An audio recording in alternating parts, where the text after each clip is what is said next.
Of course, who cares, right? What do you care? The guy said it was white.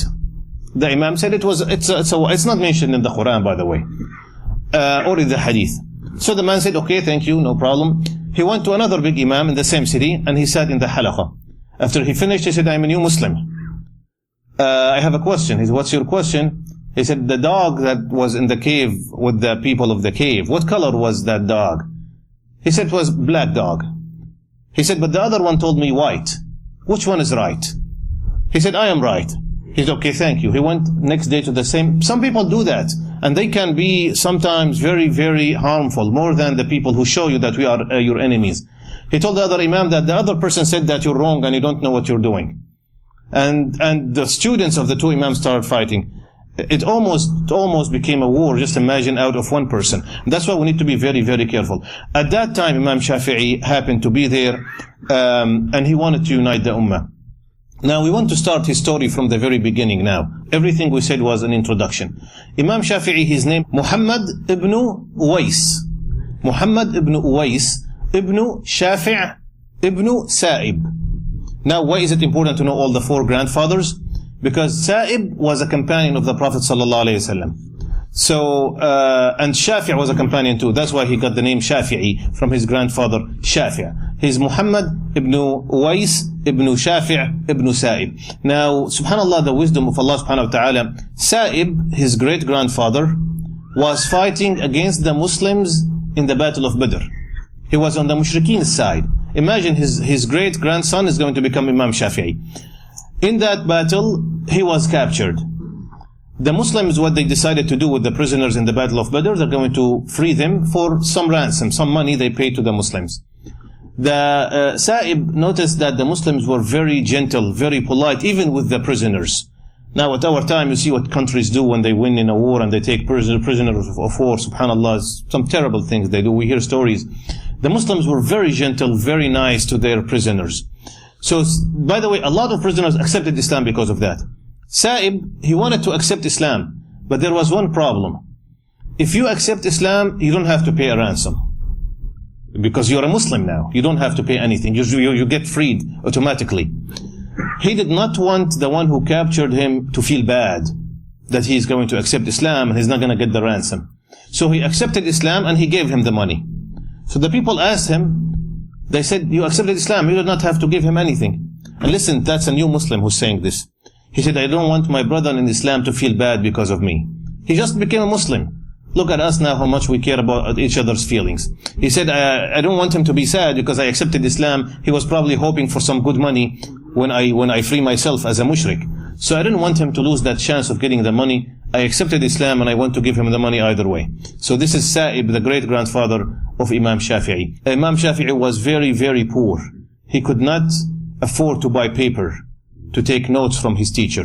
See, by the way, it's a beautiful story for a man who started from scratch, and a nice, successful story for those who want to learn from Imam Shafi'i, rahimahullah. The Prophet ﷺ says in the hadith, after my time, which means after the Prophet ﷺ passes away, Allah will send a scholar to Yujaddid, they call him Mujaddid, the one who brings this new the religion to a new time, if you want, or he will renew the religion for the people, which means not change the religion, but he will revive that religion, if you want to say, inside the people's hearts. Every now and then people start to forget about the real teachings of Islam and start to get too much involved in the dunya. So every 100 years the Prophet ﷺ says a man will rise to take people back to their religion.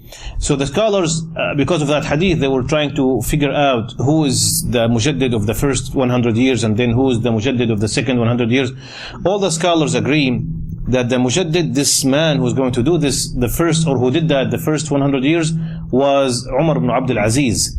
Umar ibn Abdul Aziz, we inshallah will talk about him, was one great Khalifa. They call him the fifth Khalifa al-Rashid after Ali ibn Abi Talib, not in terms of time order, but in terms of greatness, Umar ibn Abdul Aziz.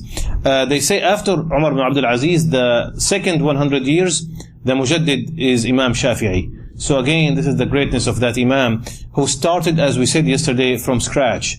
We are going to start his story, inshallah.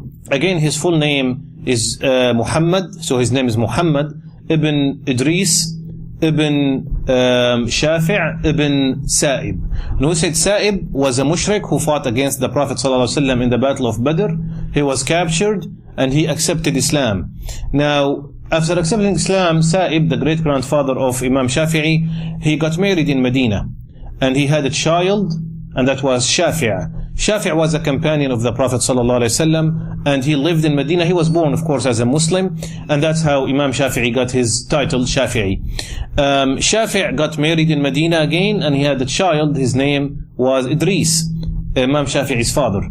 Now, Idris got married in Medina, but he was very, very poor.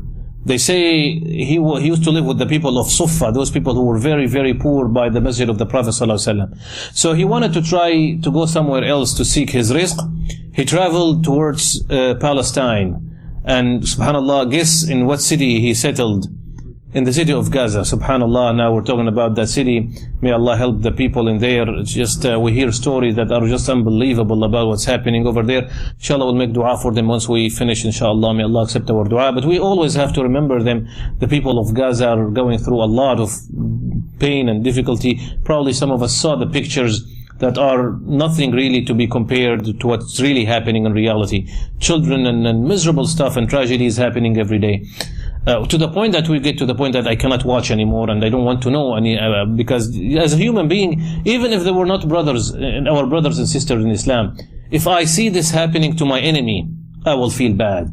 This is the mercy that Allah created in our hearts. So subhanallah, how can we see this happening to our brothers and sisters around the world, and subhanallah, we get used to it. May Allah be with them and help them, inshallah. So Imam Shafi'i was actually born in Gaza. He was not born in Medina. And a lot of people do not know that, because his father migrated, his father Idris migrated with his wife, Shafi'i's mother, to Gaza, and then that's where she gave birth to Imam Shafi'i. And only 2 years later, the father Idris passes away. So he leaves his wife, a widow, and his son, Imam Shafi'i, by themselves in Gaza. They don't know anyone, no relatives, no money, nothing to survive with. So this is how the life of Imam Shafi'i started. Lost his father at the age of 2. His mother, of course, as we said, they were very poor. His father left them nothing. And his mother did not know what to do. Finally, she decided to go back to Mecca. They're originally from Medina, and then they went to Gaza, and then he went. So we can say the first trip Shafi'i made, he was 3 years old, from Gaza to Mecca. Just to know the character of his mother, and we said 3 out of the 4 Imams, their mothers were the ones who directed them towards that way. And that tells us that it's a big responsibility for our sisters to take care of the children. They have a big impact on their lives. Imam Malik, who said he wanted to be a singer when he was young, his mother changed him. Imam Shafi'i, we're going to talk about his mother's role, inshallah. And Imam Ahmad bin Hanbal, when we talk about him, we'll mention that too. So this is not a coincidence. It's an important thing to know that the mothers have a big impact. The mother of Shafi'i was knowledgeable and strong of character. One time she was called to testify in a case, and we know in Islam you need, especially in terms of contracts and dealing and buying and selling, you need a man and 2 women. Either two men or 1 man and 2 women. So they brought the witnesses. The judge told the man to testify. He testified.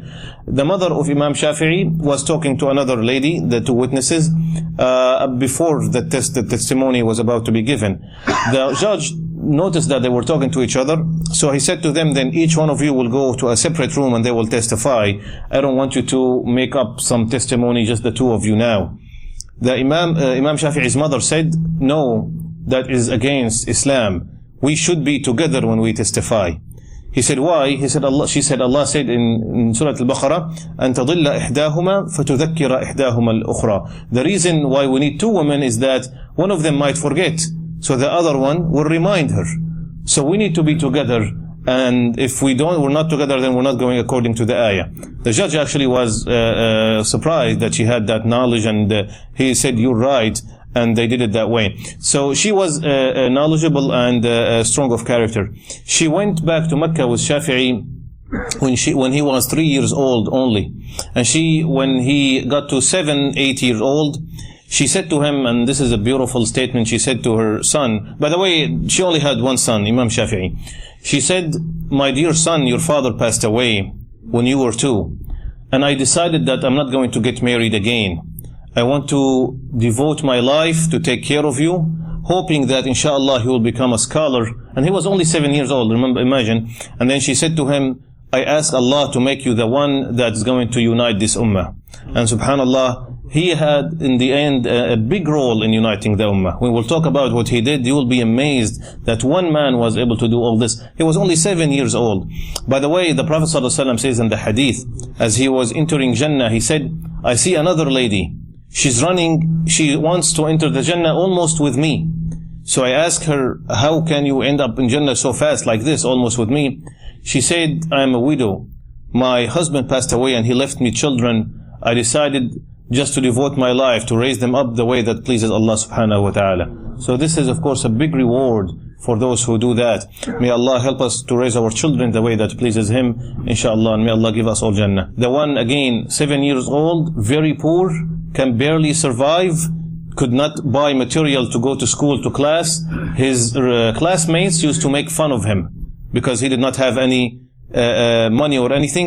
Unfortunately, his teacher in the class, he was doing some hifz or some hadith class, did not give him any attention because he was poor. The teacher is not getting any hadiyah from the parents. He was very poor. So he was like, does not even give him any attention. Again, and we said he traveled a lot. Although Imam Shafi'i did not live a long life, only 54 years, he traveled around 10 times and visited many countries and learned a lot of things. He acquired a lot of knowledge. And we said his goal was to unite the ummah. And was a dua that his mother made for him when he was only 3 years old.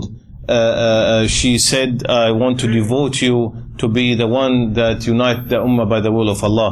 Now, when he was around 5 years old, she enrolled him, and we said they were very poor. His father passed away and he left them nothing. They didn't have anything really, and they were barely surviving. So she enrolled him in a school, as we said, something like madrasa, to learn the Quran and the Hadith. And they could not pay the fees for that. They could not afford to pay the fees for that. So his mother went to the teacher and she asked him, "Please accept my son. We cannot really pay you now, maybe later, maybe this, maybe that." So he accepted Shafi'i to be one of his students, but he did not really pay much attention to him. He was paying more attention to the rich kids, those who give him, hadiyah and stuff like that, and pay the tuition on time and all this. He will spend more time with them. Imagine that we're talking about Shafi'i, that great Imam, could not afford to pay for his class. Anyway, one day he came back home and he was crying. So his mother asked him what happened. He said, "I don't want to go to that madrasa again." She said, "What happened?" He said, "The teacher leaves me alone and he goes and he pays attention to other students. So many times he doesn't have the time to listen to me."